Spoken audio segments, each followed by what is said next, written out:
Trafikte yaşanan tartışmalar hukuken suç teşkil edebilir mi? Bunu öncelikle ihtimaller çerçevesinde değerlendirmemiz gerekiyor. Çünkü bir fiilin suç olarak tanımlanabilmesi için Türk Ceza Kanunu'nda bunun öncelikle tanımlanmış olması gerekiyor. Yani buna da suçta ve cezada kanunilik ilkesi deniyor. Bu kısaca söyle yani hiç kimse kanunda suç olarak tanımlanmamış bir fiilden dolayı cezalandırılamaz deniyor. Örneğin trafikte yaşanan bir tartışmada kişinin muhatabına tehdit, hakaret, onun dışında yaralama sonucu doğuracak bir saldırı girişiminde bulunursa burada elbette bir ceza sorumluluğunun doğacağını söyleyebiliriz. Fakat trafikte yaşanan tartışmalarda şöyle bir durum var.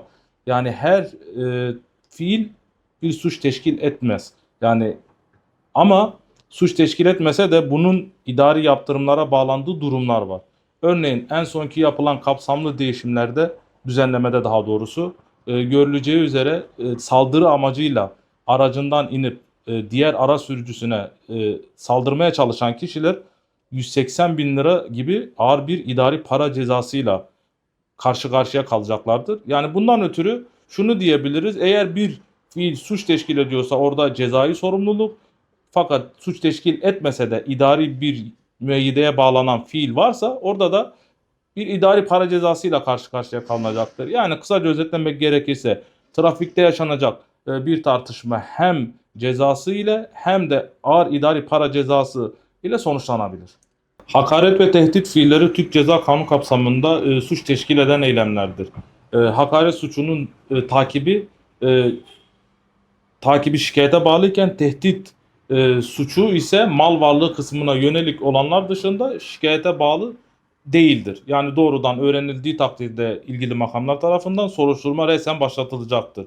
Yani bu gibi durumlarda başkaca türlü delil elde etme imkanı bulunmuyorsa olayın aniden gelişmesi şartıyla kişiler telefon veya uygun bir araç ile bunu kayıt altına alıp e, ilgili mercilere sunabilir. Çünkü buna ilişkin Yargıtay kararları vardır. E, Fakat burada önemli bir ayrıntı da elde edilen bu delil yalnızca yargı mercileri ile paylaşılıp bunlar dışındaki üçüncü bir kişilere gönderilmemesi gerekmektedir. Aksi takdirde Kişisel Verileri Koruma Kurulu gereği yani kanun bir de hem idari para cezası hem de cezai yaptırımlarla özel hayatın gizliliğini ifşa etme gibi cezai yaptırımlarla karşı karşıya kalabileceklerdir. Bu açıdan dikkatli olmaları gerekiyor.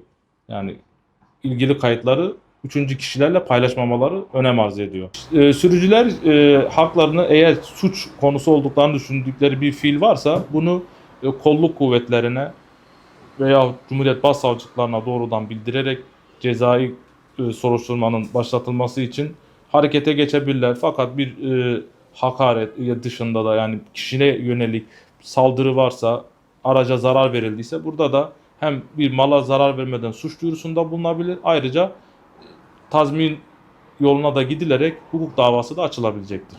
Ya trafikte saygı kültürünün önemli olması herkes açısından öncelikle yarar taşıması nedeniyle maddi olarak önemliyken kişilerin hukukunu da muhafaza etmesi yönünden manen de önemlidir. Trafikte saygı kültürünün olması ileride yaşanması muhtemel birçok sorunun önüne geçecek. Daha sonrasında ise pişmanlık yaşanmaması yönünden insana iç huzuru olarak dönecektir. Nitekim büyüklerimizin dediği gibi öfkeyle kalkan zararlı oturur. Bu durumlara düşmekten Rabbim bizleri muhafaza etsin.